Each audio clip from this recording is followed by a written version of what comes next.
ओम शांति। दीदी मुरलीधर 29 श्री 2023 बेटा बेटा बाप दादा चवंदा मीठे मीठे ॿार तव्हांजी यादि अनकॉमन जीअं तव्हां हिन अखियुनि सां ॾिसंदा न आहियो,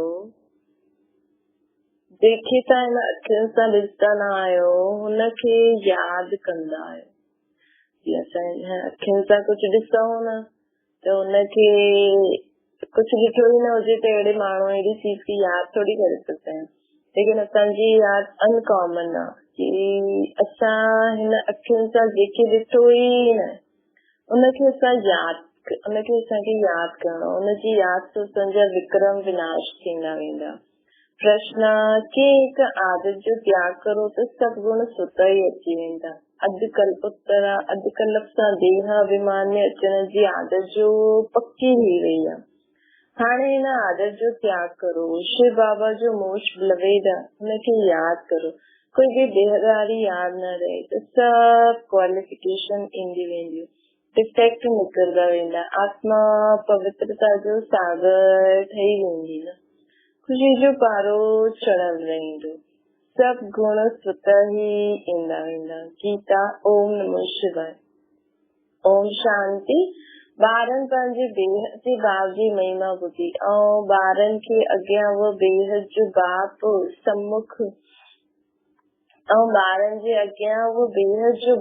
सम्मुख वेठो आहे। हर हिकु ॿार जी ॿुधी में ज़रूर अचणो खपे कि असां हुन शिव बाबा जंहिंजी महिमा आहे हुनजे सम्मुख वेठा आहियूं ऐं हुननि सां 21 जन्मनि जे लाइ सदा सुख जो वरतो था वठूं। इहे यादि अचण सां ई ख़ुशी जो पारो चढ़णो खपे। ईअं न जंहिं समय साम्हूं ॿुधंदा आहियूं हुन समय यादि रहे पोइ भुलिजी वञो न, भुलिजणो न खपे। ॿार ॼाणंदा आहिनि असां वरी खां पंहिंजो राज्य भागी वठूं था त बुद्धि हली वेंदी आहे हुन निराकार बाप तरफ़। उन्हनि खे बुद्धि सां ॼाणबो आहे न, ॾींहं राति बुद्धि सां ई यादि रहणो खपे कि असां बेहद जे बाप खां 21 जन्मनि जो वरतो था वठूं। निश्चय त पक्को हूंदो आहे न। लौकिक माँ बाप ने निश्चय वेठो पोइ हुननि में संशय थोड़ी थी सघंदो आहे, परंतु इहे नई ॻाल्हियूं आहिनि। बुद्धि सां बाप खे ॼाणबो आहे न। ॿार ॼाणदा आहिनि कि असां शिव बाबा जो ठहिया आहियूं, हुननि सां ई वरसो मिलणो आहे, असां कल्प हुन बाप सां वरसो पाईंदा आहियूं। बुद्धि में यादि ईंदो आहे बाबा तव्हां द्वारा असांखे वरी खां राजाई थी मिले, असां हक़दार आहियूं न। जबकि हक़दार आहियूं त ज़रूर बाप खे यादि करणो हूंदो न। लौकिक बाप खां वरसो वठंदा आहियो न, उहो त ॾाढो यादि पइजंदो आहे। इन में अनकॉमन ॻाल्हि इहा आहे कि ये जो बाप यादि करण सां हिन बाप खे यादि करण सां पाप खत्म थींदा आहिनि, इन करे बाप खे यादि करणो पए। लौकिक बाप जी यादि त ऑटोमेटिकली रहंदी आहे। हिन अखियुनि सां ॾिसंदा आहियूं न, ॿार पैदा थींदो आहे मम्मा बाबा चईंदो रहंदो आहे।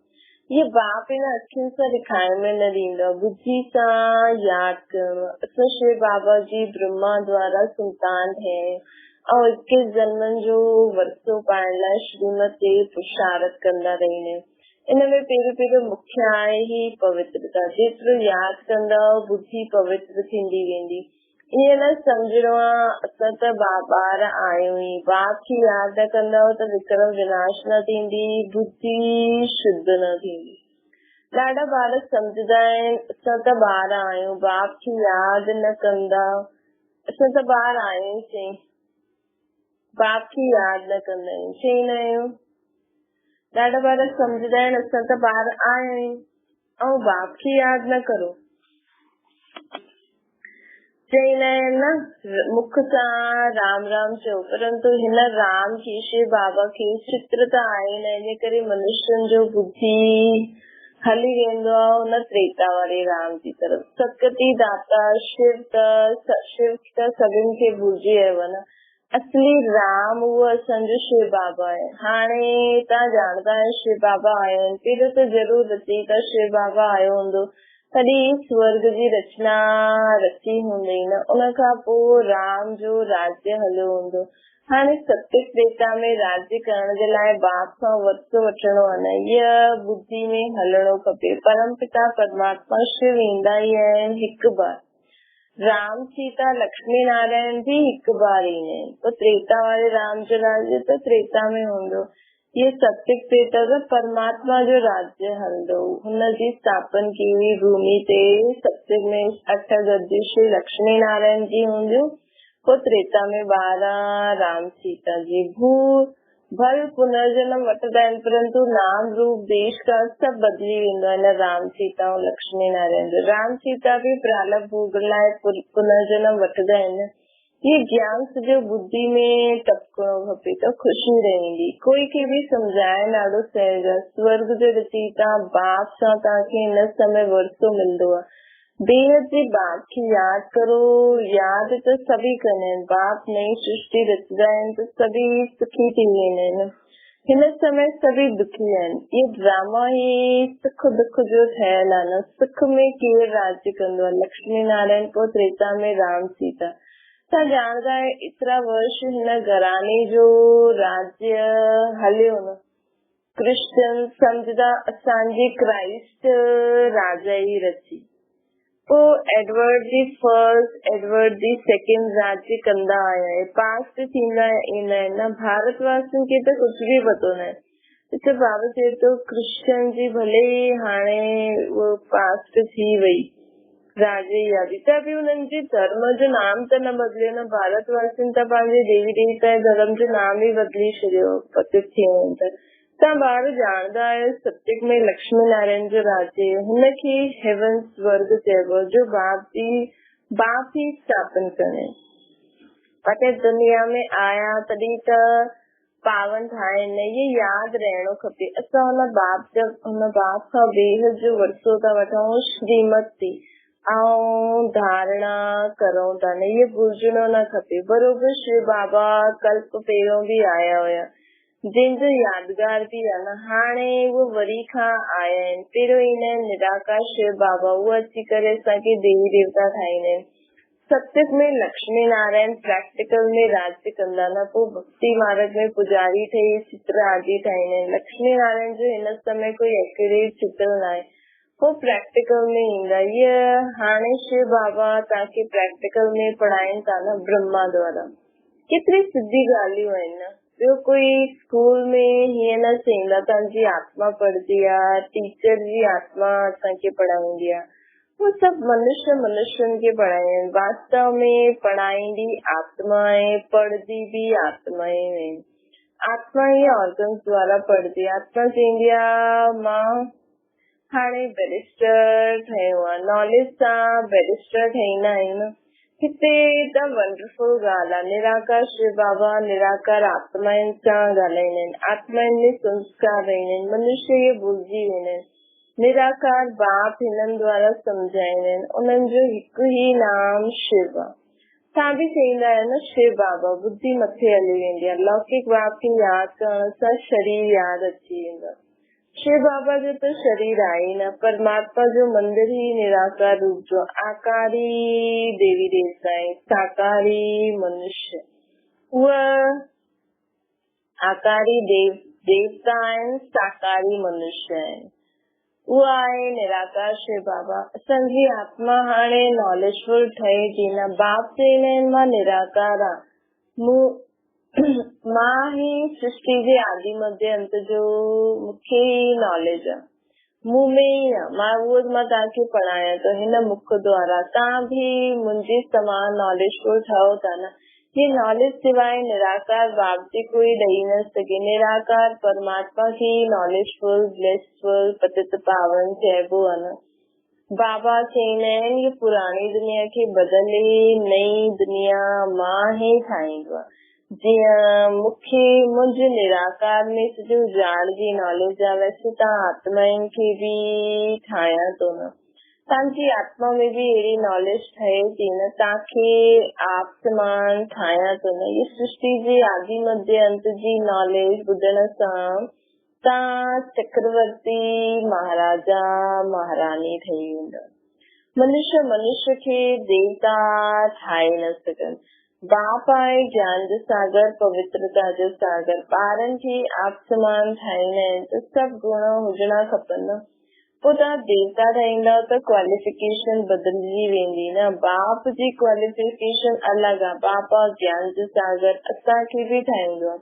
बाप पवित्रता जो सागर, असां अॼुकल्ह पवित्र रहंदा आहियूं न। बाप चईंदा आहिनि ड्रामा अनुसार तव्हां पतित ठहींदा आहियो, पोइ मां अची करे पावन ठाहींदो आहे 21 जन्मनि जे लाइ। सिर्फ़ु तव्हां श्रीमत ते हलो, हिकु मूंखे यादि करो, ॿियो कोई न हुजे।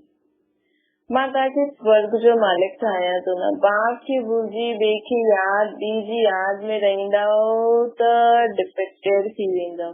शिव बाबा आहे मोस्ट बिलवेड, सभिनि खां प्यारो बाप आहे न। तव्हांजो नाम बि ॻायल आहे, वंदे मातरम। तव्हांजी आत्मा पवित्र ठहींदी आहे न। तव्हां पवित्र ठही भारत खे स्वर्ग ठाहींदा आहियो न। इन करे तव्हांजो नाम बालो आहे, शिव शक्ति पांडव सेना। तव्हां पांडव बि आहियो। शिव जी परमधाम जी यात्रा ते युद्ध जे मैदान में बीठा आहियो न, माया ते जीत पाइण लाइ।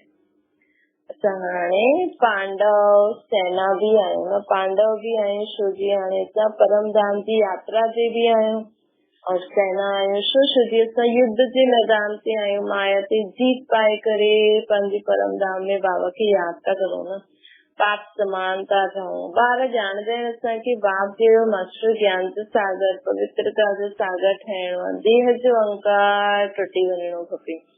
जन जन्मांतर देह धारण कई त उहा आदत पक्की थी वई आहे न। हाणे हिन आदत जो त्याग खपे। जीअं बाप निराकारी त देह अभिमान काथां आयो। तव्हांखे बि हिन पुराणी देह खे छॾे मूं वटि अचिणो आहे न। विनाश त थींदो ई आहे, त कुझु कारण हूंदो। विनाश थींदो त कुझु कारण त थींदो न। वर्थ न त पंहिंजी चीज जो ई विनाश थींदो आहे न। हाणे तव्हांखे स्वर्ग में हलण लाइ लाइक़ बाबा ठाहींदा। हुते सॼे सुख ई सुख आहे। सुखधाम शांतिधाम, इहो आहे दुखधाम। अशांति कीअं कई आहे रावण। पोइ शांति ॾियण वारो परमपिता परमात्मा। कोई चवंदो आहे मन जी शांति खपे। चओ कीअं शांति खपे। इहो त आहे दुखधाम।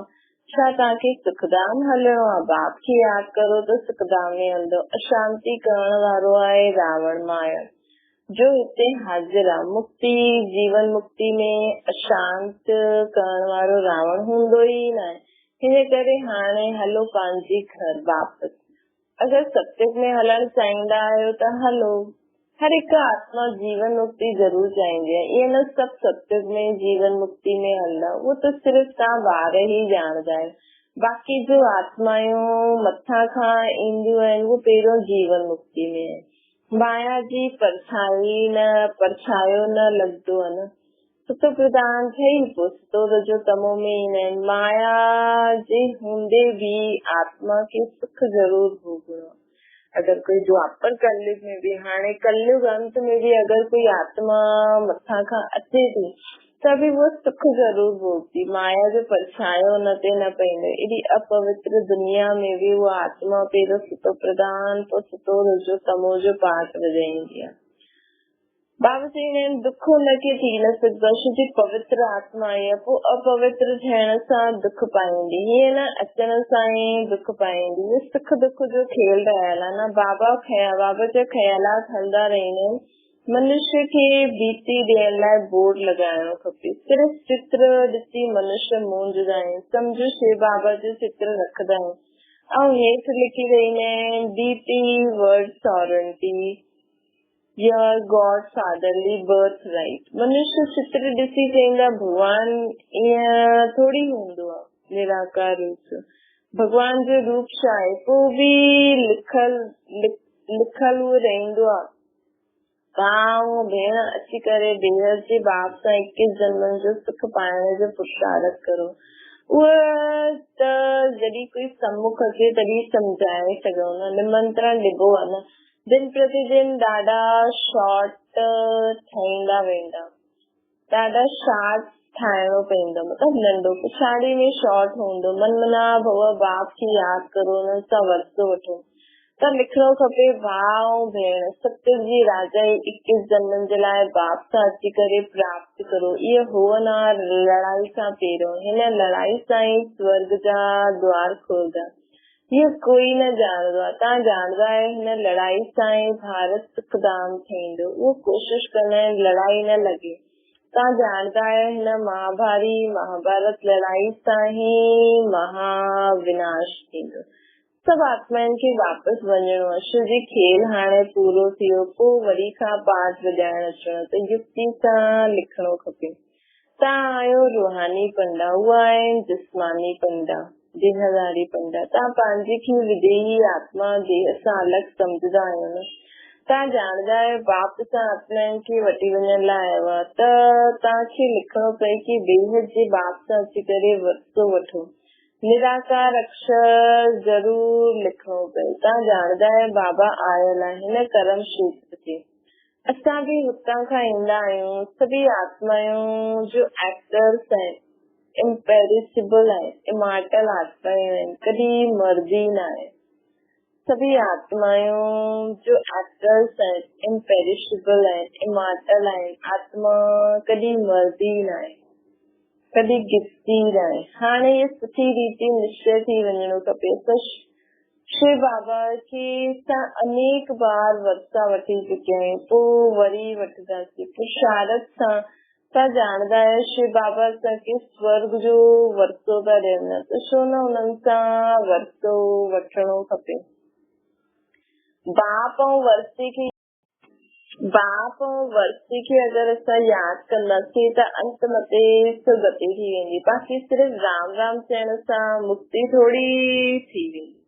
अख़बार में बि विझणो खपे, अख़बार में बि विझंदा आहिनि न, फलानो स्वर्गवासी थियो। उन्हनि सां पुछणो खपे स्वर्ग कंहिंखे चइबो आहे। इहे त नर्क आहे, त पुनर्जन्म बि नर्क में वठंदा न। स्वर्ग आहे त पुनर्जन्म बि स्वर्ग में वठंदा। अगरि कोई शरीर छॾे नर्क खां स्वर्ग वियो त हुते त हुनखे ॾाढा वैभव मिलंदा। पोइ नर्क जा वैभव खिलाइण हुनखे स्वर्ग सां नर्क में छो था सॾु करो? उन्हनि खे नर्क जो भोजन छो था खाराए? त अहिड़ी बुद्धि उनखे नर्क जो भोजन खाराईंदासीं त अहिड़ी बुद्धि थी वेंदी, जहिड़ो अन्न ओड़ो मन। स्वर्ग में त दूध घी जी नदियूं बहंदियूं। तव्हां त घासले जी रोटी था खारायो। श्रीनाथ द्वारे में सुठे घी जो भोग लॻाईंदा आहिनि, छो कि हुते राधे कृष्ण जो चित्र हूंदो आहे न, त उन्हनि जी यादि में भोग बि सुठो वैभव ठाहे करे लॻाईंदा आहिनि। अहिड़ो भोग ॿियो काथे मिले न। जगन्नाथ जो बि मंदिर आहे न, हुते चांवरनि जो भोग लॻाईंदा आहिनि। जगन्नाथ जो बि मंदिर आहे, हुते चांवरनि जो भोग लॻाईंदा आहिनि, हुते वैभव न चढ़ाईंदा आहिनि। हाणे त नरक आहे त दुख आहे, स्वर्ग में त सुख ई हो न। बाप सम्झाईंदा त ॾाढो सुठो आहिनि, परंतु धारणा नंबरवार थींदी आहे। इहे बि ड्रामा में नूंद आहे न। ड्रामा अनुसार नौकर चाकर बि ठहिणा आहिनि। 3rd क्लास टिकट बि कोई त जरूर वठंदो न। 1st क्लास आहे सूर्यवंशी राजधानी, पोइ 2nd क्लास आहे चंद्रवंशी राजधानी, पोइ 3rd क्लास आहे प्रजा। उन्हनि में बि नंबरवार आहे। हाणे जंहिंखे जो टिकट खपे उहा वठंदा वञो। अच्छा, मीठी मीठी सिकिल जे ॿारनि जुटी माता पिता बाप दादा जो यादि प्यार ऐं गुड मॉर्निंग। रूहानी बाप जी सभिनि रूहानी ॿारनि की नमस्ते। असांजी बि रूहानी माता पिता बाप दादा की यादि प्यार गुड मॉर्निंग ऐं नमस्ते। धारणा जे लाइ मुख्य सार बाप समान ज्ञान जो सागर, पवित्रता जो सागर ठहिणो आहे। विदेही ठहिण जो अभ्यास जरूर करणो आहे। ॿियो आहे बाप जी यादि सां बुद्धि खे पवित्र जरूर ठाहिणो आहे। सदा हिन नशे में रहणो आहे कि बेहद जे बाप सां असांखे 21 जन्मनि जो वरितो वठणो आहे न। वरदान आहे न्यारेपन जे अभ्यास वारा पास विद ऑनर्स थियण वारा ब्रह्मा बाप समान ठहो। जे ब्रह्मा बाप साकार जीवन में कर्मातीत हुजण जे कारण न्यारा ऐं सर्व जा प्यारा रहण जो अभ्यास जो प्रत्यक्ष अनुभव कराई। सेवा व कोई कर्म छॾे न, लेकिन न्यारो थी करे सेवा कई। ये न्यारोपन हर कर्म में सफलता सहज अनुभव कराईंदो आहे। त सेवा जो विस्तार फल केतिरो बि वधायो, लेकिन विस्तार में वेंदे वेंदे सार जी स्थिति जो अभ्यास कम न हुजे, तॾहिं डबल लाइट ठही कर्माती स्थिति जो प्राप्त करे, कर्माती स्थिति के प्राप्त करे डबल ताजधारी ब्रह्मा बाप समान पास विद ऑनर्स ठही वेंदा। स्लोगन आहे, स्वयं खे अहिड़ो शक्ति स्तंभ ठाहियो जो अनेकन खे नई जीवन ठाहिण जी शक्ति प्राप्त थी। स्वयं खे एतिरो शक्ति स्तंभ ठाहियो जो अनेकन खे नई जीवन ठाहिण जी शक्ति प्राप्त थींदी वञे। ऑटोमेटिकली असां द्वारा पूरे विश्व में आत्माउनि खे जेके जो शक्ति खपे, जेके जो गुण खपे, जेके जो सम्झ खपे, उहे सभिनि खे मिलंदी वञे ऑटोमेटिकली। सिर्फ़ असां खुद की आत्मा सम्झी बाबा खे यादि करे सदा उन सर्वशक्तिवान जी किरणनि जे हेठां रहींदासीं न, त ऑटोमेटिकली चारों ओर बाबा जी शक्ति फैलदी रहंदी ऐं जेके जो खपे उहो मिलंदो रहंदो। अच्छा, ओम शांति।